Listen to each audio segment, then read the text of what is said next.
Hello বন্ধুরা, আজকে একটা বিশেষ দিন। তোমাদের সঙ্গে একটা সুন্দর মুহূর্ত আমি শেয়ার করব। বিশেষ দিনটা হলো আজকে আমার বার্থডে, আমার জন্মদিন। তাই আজকে আমি কিছু উপহার পেয়েছি। আমি সকাল থেকে একটু কাজের জন্য বাড়ির বাইরে ছিলাম। সারাদিন পর বাড়ি ফিরে, সন্ধ্যায় বাড়ি ফিরে দেখি আমার বড় মেয়ে আমার জন্য এই যে পায়েস রান্না করে রেডি করে রেখেছে। আর ছোট মেয়ে এই যে গিফট, নিজের হাতে গিফট তৈরি করে রেখেছে। এখানে লিখেছে take it and open it. এখন খুলে আমাকে দেখতে হবে, এটাকে ওপেন করতে হবে, এর ভিতরে কি আছে। আচ্ছা, আমি ওপেনটা পরে করছি। আর একটা আমার হাজবেন্ড আমাকে একটা গিফট দিয়েছে, সেটাও তোমাদের সঙ্গে শেয়ার করব।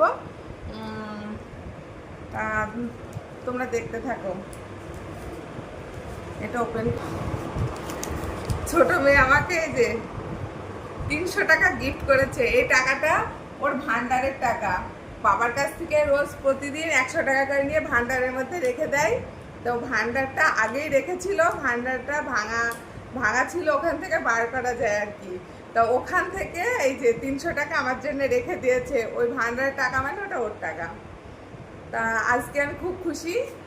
আমার খুব ভালো লাগলো যে বাড়ি এসে এত সুন্দর সুন্দর, মানে ছোট ছোট হলেও অনেক বড় আমার কাছে। আর ওদের জন্য থাকলো আমার অনেক অনেক ভালোবাসা। ও আচ্ছা, আমার হাজব্যান্ড কি গিফট করেছে সেটা একটু তোমাদের সঙ্গে শেয়ার করা হলো না। আমার হাজব্যান্ডের তরফ থেকে এই যে এই আংটিটা, এই যে এই রিংটা গিফট করেছে। পলা আংটি, সুন্দর একটা আংটি, আমার খুব পছন্দের। তা আমার কেমন লাগলো তোমরা জানিও। সবাই ভালো থেকো। আজকে আসি, টাটা।